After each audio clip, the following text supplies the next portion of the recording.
In 2014, Maya Chen moved into apartment 7C in downtown Seattle. The landlord had one warning. The previous tenant left in the middle of the night, said the place was too quiet. Maya laughed. She worked from home as a freelance graphic designer. She needed quiet. The rent was cheap. The windows faced away from the street. Perfect. But 3 weeks later, Maya called 911. When the dispatcher asked what the emergency was, Maya whispered, "I can't hear my heartbeat anymore." At first, the silence was everything Maya wanted.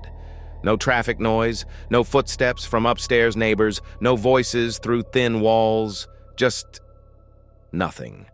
She could work for hours without distraction. Her headphones stayed in the drawer. But after the first week, something felt wrong. Maya dropped a coffee mug in the kitchen. She heard the impact, the ceramic hitting tile. But the shattering sound. It was muffled, dampened, like listening through water. She bent down to clean it up. The pieces scraped against the floor. But the sound was distant, as if it was happening in another room. Maya chalked it up to exhaustion. But that night, lying in bed, she noticed something else. The building was always silent. No pipes, no elevator hum, no distant music. Even the street, 6 floors below, was soundless. She got up and opened the window. The city was there, cars moving, people walking, but she couldn't hear any of it.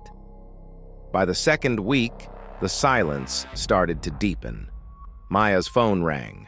She saw the screen light up, but the ringtone, set to maximum volume, was barely audible, like someone playing music in the next room.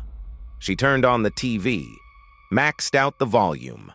The voices sounded distant, hollow, as if the sound was being absorbed before it could reach her ears. Maya decided to test it. She stood in the center of the living room and screamed, full volume, at the top of her lungs. The sound left her mouth and died, 3 feet away, as if the air itself was swallowing it. That evening, Maya knocked on her neighbor's door. Apartment 7B. An older man answered. Gray hair, flannel shirt. He looked annoyed. "Can I help you?" Maya hesitated. I just wanted to ask if you've noticed anything strange with the building, the acoustics." The man frowned. "Strange? Like what?" "Like, it's too quiet." He stared at her for a long moment, then said, "You've been awfully loud over there." Maya blinked. Loud? Every night, banging, scraping, like you're dragging furniture across the floor. Maya felt her stomach tighten. "I haven't moved anything." The man's expression didn't change. "Well, someone is." He closed the door. As Maya turned to leave, the door opened again. The old man leaned out, his expression different now, almost sympathetic. He said quietly, "You're not the first," then closed the door again. Maya stood in the hallway. Not the first? Not the first? What? By the third week, Maya realized something worse. Her own voice was fading. She tried to record herself on her phone, played it back. The recording was nearly silent, just faint static. She spoke louder. Still nothing. She screamed into the phone and called her mother. When her mother answered, she sounded worried. "Maya? Honey? Are you okay?" "Mom, can you hear me?" "Barely. You're whispering." "I'm not whispering, I'm yelling." A long pause. "Maya, you need to see a doctor." Maya hung up.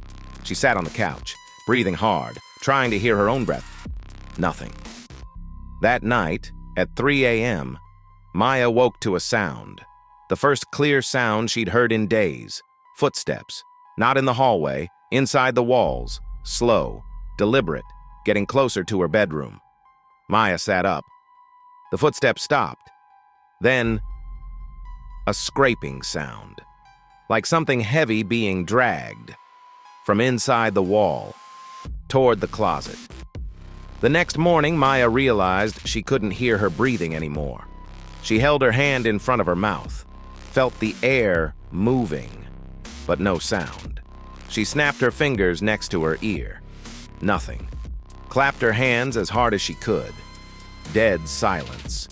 Then she noticed something else. Her heartbeat. She'd always been able to hear it when lying still.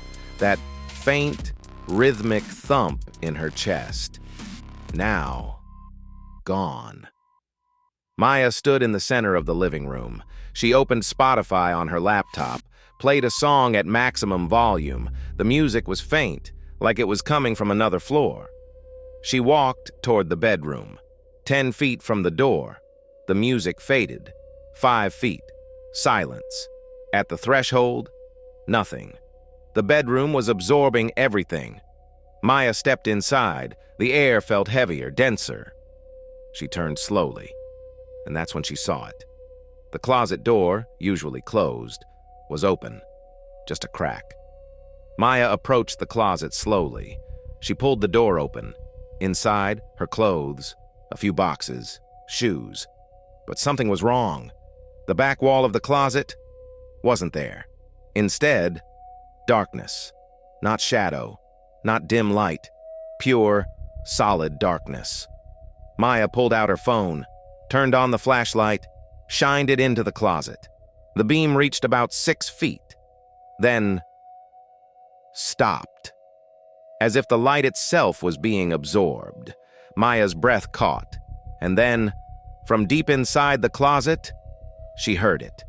A voice, faint, distant, the only sound the apartment had allowed in days. It was calling her name. Maya! Over and over. Maya! Her stomach turned cold, because the voice was hers. Her own voice, but older, raspier, as if it had been calling for years. Maya stumbled backward, out of the bedroom, into the hallway. She grabbed her keys, ran to the front door, unlocked it, threw it open. She stepped through and found herself in a hallway, beige carpet, fluorescent lights. But something was wrong. Every door had the same number, 7C, 7 doors, all identical, all marked 7C. Maya backed away, and the hallway folded, the walls compressed like paper crumpling, and she was in her bedroom. The closet door stood open behind her. Maya turned. The darkness inside was closer now. The voice, still calling, was louder. Maya! Maya! She backed toward the window, her hands shaking, but when she looked outside, the city was gone. Just fog, thick, gray, endless. Maya pressed her palms to the glass and realized the apartment wasn't trapping her. She was already inside. The closet had been slowly pulling her in, every day a little deeper. The silence wasn't the apartment absorbing sound. It was distance. She'd been moving away from the world, into whatever was waiting, in the dark. And now, there was nowhere left to go. In 2014, Maya Chen's lease was terminated for non-payment. When the landlord entered apartment 7C, everything was in place. Her laptop open, a half-finished design on the screen, her coffee still warm on the desk. But Maya was gone. The only strange detail, the bedroom closet door was open, and from inside, very faint. The landlord heard something, a voice, calling a name, over and over, but he couldn't quite make it out. He leaned in, just slightly, trying to understand what the whisper was saying. When he pulled back, he said only one thing to his assistant. It sounds like she's further away now. He closed the door and listed apartment 7C as move-in ready. The rent was lowered by $200. It was leased within a week. Some apartments are quiet, some are silent, and some are still listening.